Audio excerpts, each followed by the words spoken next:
every the Grand Slam is different, different story, different environment, different feelings before the tournament. For me, this one means a lot because was a tough one after Paris again, because last year was also tough. By coming here, I try to put myself in the best possible position to be as competitive as possible. And this is, we put in a lot of work, days in Monaco, very, very long, and definitely sacrificing a lot of my my time and everything to be in this position, so having this achievement means a lot to me. And it was an amazing day today. Matt? Well done, Jannik. I'm curious, like you mentioned, after the last month, and even, I guess, 9 months or even a year going back, and especially after you beat Novak, you mentioned how nice it was just to be back in a Grand Slam final. I'm sort of curious how much winning this felt like sort of joy and elation and also just relief, given I your frustration. I don't think it's relief, to be honest. I mean, if I the only thing I'm very happy is that I'm trying to do my best every day, and sometimes you have a tournament with a good outcome and sometimes you just don't have, there's nothing you can really do about, and there is no failure if you don't win a Grand Slam, it's very, very rare days, and now I had 5 in my whole life. We talk about 5 Grand Slams, but at the end of the day, these are 5 days of so many other days, and you just want to enjoy it, and today was a very tough day. If I lose, it's still a great day, playing a Grand Slam final, it's so rare and so special, and so for me, I never take things for granted. Of course, if I choose, I choose this outcome. But at the end of the day, there are always 2 players, and big respect to Sasha because he's doing something amazing. His game is growing and growing. So, in the same time, that's exactly what's good. Because you have always someone who is pushing you to the limit, and we hope that Carlos is coming back as well because tennis needs him, and having Novak still around and having all the young players coming, it's really, really nice. But in the same time, you always need to work hard and to have moments like this. Congratulations, Jannik. Another really impressive performance, especially on your serve. It was almost 4 hours long, and you only faced 1 break point. How do you stay so focused? I mean, I don't know. It's just staying in the moment, to be honest, because if you lose serve once, the set is over most likely, especially playing against Sasha and against the best players in the world. You need to be very careful on your own service games, and I have improved throughout the whole tournament. If you see the performance from the first 2-3 matches and how I ended the tournament, it has been always growing, and that's exactly what I needed. That was I was looking for this improvement, especially a player improvement from my side, and we made it happen. So of course mentally you need to make the switch as well, to be able to do so. But I'm very happy how I handled the situation, especially this year, and now it's time to enjoy. Congratulations, champion. Would you agree with the assessment that your decisive weapon in both matches, both against Novak and today against Sasha, was your return?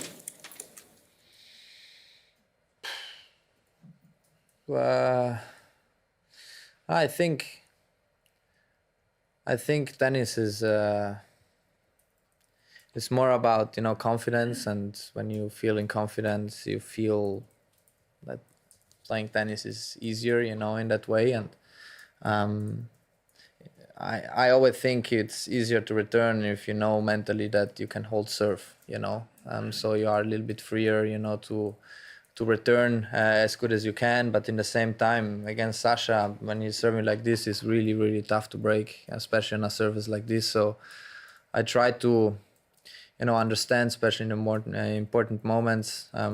Second set tiebreak, trying to understand where is he going, and it was still very close, even though it was 7-2. But when you change on 4-2, you know that you have to make this point, with my own serve, because if not, it's 4-3. With big servers, you have 5-4 down. So it's really tough. But I think, of course, the return is so important as well. But from my point of view, it's more important trying to keep the service games, and then you see what's coming with the return game. Liz? Congratulations. Last year when we spoke, excuse me, you said you weren't sure what to say to the royal family, and I just wondered, was it easier this time round? And are you able to share a bit about what you've said? And is there any chance you'd give Princess Charlotte a tennis lesson, because she's a big fan of the sport? That was not easier. I so much respect, so I don't. I never know where the line is, but no, I think you can really see that they love the sport, and this is exactly how we feel as players on court when we see them watching tennis, and they staying there for 4 hours under the sun with the heat, and it's really nice. And I asked the kids if they still play, and they are very happy, yes they do. And we had a very, very small conversation, but I love it, so that they also take time to talk with me, and it's something really, really nice. And having the whole the royal box there as well, and the whole people staying for a match like this for 4-ish hours, it's amazing. And that's also the reason why we love to play tennis. Cedric? Congrats, Jannik.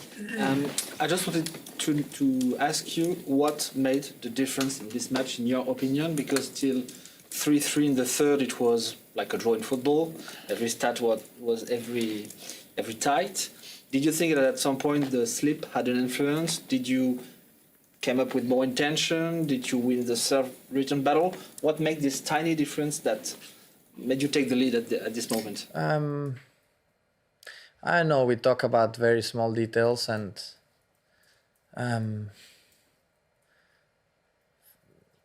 we started the match was, I don't say hot, but the conditions were very warm, but it was also windy, and it was really tough to break, especially from the side where the royal box is, because you played against the wind. So it was, for me personally, very tough to return. Then at some point, the sun went down, so you couldn't see very well the ball as well. So I tried to understand where the best position would be to return his serve, but it's so difficult because you can stand, very close, but also very far. If he serves like this, is so tough to get into the rally. I had my chances. Felt like in the third set in the beginning was a love 30 where I made a couple of wrong choices, but that's tennis, because you cannot be perfect for 4 hours, 5 hours. Honestly, I just tried to accept the situation and be as present as possible with the right attitude, and I think this today was the biggest key, to be honest. And still felt like he was moving quite well after he slipped, but I don't know, you need to ask him how he felt. Okay, last English question here. Yeah, about to ask you about the wind, because it was today that we had more wind since the beginning of the championships. How did you adjust? And also, were you surprised by the level of his forehand? Because I thought that the level of his forehand was as good as ever in the first 2 sets. Broke a little bit on the fourth set. Were you prepared for that? I could see also from outside, playing him when he was playing other matches, that the forehand he was hitting very fast, and he's a very, very tricky player to play against, because you can have several games where you don't touch the ball because he's serving so well, and then when he has the ball, he's trying to make so much damage, so wind was there at moments. Then fourth set was okay. I felt like when the sun went down, also the wind went down for some reason, but it's really, really tough, and there's also a reason now why he won Grand Slam, why he's so close to to what he is doing everything now, you know. So yeah, he's improving a lot. I'm very happy for him. I know how much he works, his family as well, and it's good for the sport. So yeah, let's see for the next one. Okay, thank you. We're going to take Italian